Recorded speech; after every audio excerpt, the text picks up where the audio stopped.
वर्षाचे 12 महिने उपलब्ध असलेलं फळ म्हणजे केळी. पण हे फळ पिकवताना मेहनतही तितकीच घ्यावी लागते. असेच कष्ट उपसून आधुनिक पद्धतीनं केळीची लागवड केली ती यवतमाळच्या लक्ष्मी पारवेकर यांनी. घर संसाराला मदतीचा हात तर दिलाच, बरोबरीनं इतर महिलांना रोजगारही उपलब्ध करून दिलाय.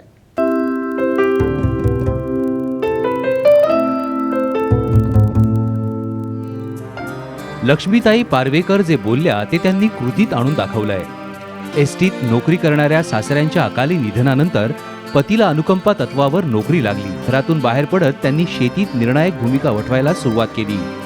आपल्या घरच्या पारंपरिक शेतीला पाण्याची सोय असून देखील ते कापूस, सोयाबीन सारख्या कोरडवाहू पिकांची लागवड करीत होते. पण ही शेती फारशी परवडत नव्हती. मग लक्ष्मीताईंनी शेती करताना बागायती पिकांकडे आपला मोर्चा वळवला. सुरुवातीला त्यांनी ऊसाची लागवड केली. सरासरी 40 प्रमाणे असं 5 एकरमध्ये 5 चौकी 200 टन ऊसाचं असं उत्पन्न निघालं.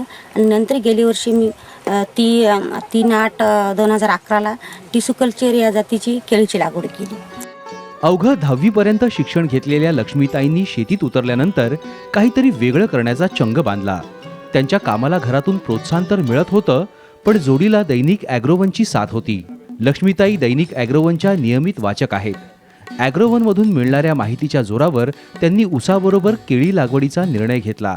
गेल्या वर्षी ऑगस्ट महिन्यात 1.5 एकरांवर G9 वाणाच्या केळीची 7 फूट बाय 7 फुटांवर लागवड केली. केळीची विक्री पुसदच्या व्यापाऱ्याला 12 रुपये किलोप्रमाणे केली. त्यापासून त्यांना 4,40,000 रुपयांचं उत्पन्न मिळालं. तर 1.5 एकर केळीसाठी आलेला 80,000 रुपयांचा खर्च वगळता त्यांना 3,60,000 रुपयांचा निव्वळ नफा मिळालाय. आता त्यांनी केळीच्या खोडव्याचं उत्पादन घेतलंय. केळी आता खोडव्याची आमची जनत आहे, तर ती समजा मार्च महिन्यामध्ये समजा विक्रीला येते. तर सरासरी भावाच्या अनुसार आता अंदाजे आम्ही त्याचं 3 लाखापर्यंत सरासरी उत्पन्न धरलेलं आहे. एका साईडला थोडंसं 3 गुंठे जागा रिकामी होती, त्याच्यामध्ये आम्ही ग्लॅडिएटर लांबदंडीचा गुलाबाची लागवड केलेली आहे. आणि त्याची सरासरी आम्हाला 600 झाडं आहेत. आणि ते 600 झाडापासून 100 रुपयेचं 100 फुलं दररोजचे 1 रुपये प्रमाणे असं 100 रुपये दररोजचं उत्पन्न निघते. 3,000 रुपये महिन्यापर्यंत. आणि त्याच्यावर चालर आपला खर्च शेतीचं मेंटेनन्स आम्ही त्याच्यावर करतो. त्यांच्या शेतीतल्या प्रयोगशीलतेला कृषी विभागाची देखील चांगली साथ मिळते. G9 हे व्हरायटी वापरली आहे आणि त्यापासून त्यांनी चांगल्या प्रकारचं उत्पन्न घेतलेलं आहे. लक्ष्मीताईंनी आतापर्यंत गावातल्या 10 ते 12 महिलांचा गट तयार केलाय. या गटानं केळीची शेती पाहण्यासाठी जळगावचा दौरा देखील केलाय. त्याचा महागाव परिसरात केळीचं क्षेत्र वाढण्यास फायदा झालाय. आपल्या पत्नीनं आधुनिक शेतीचं यशस्वी तंत्र सहजतेनं स्वीकारल्यानं पती बापूजी पारवेकरांना आनंद वाटतो.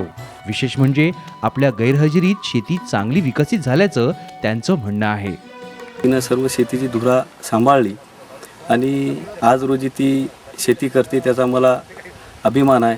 विदर्भातला शेतकरी उत्पादन काढण्यात कमी पडत नाही, पण मायबाप सरकार त्यांच्या शेतमालास योग्य भाव मिळेल याची काळजी घेत नसल्याची खंत लक्ष्मीताईंनी व्यक्त केली आहे.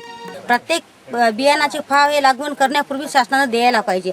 आणि त्यानुसार मग शेतकरी त्याच्यावर खर्च करतो, त्याच्यावर अधिक उत्पन्न देण्यास भर देतो. माझं एक शासनाला असं म्हणणं आहे की प्रत्येक तालुक्याच्या ठिकाणी शासनाचं प्रत्येक फळाचं, प्रत्येक फुलाचं हे मार्केटिंग असणं गरजेचं आहे. गावोगावी घरोघरी जर पुरुष शेतीत कुठं कमी पडत असतील तर तिथं महिला आपलं नेतृत्व कौशल्य सिद्ध करून दाखवतातच.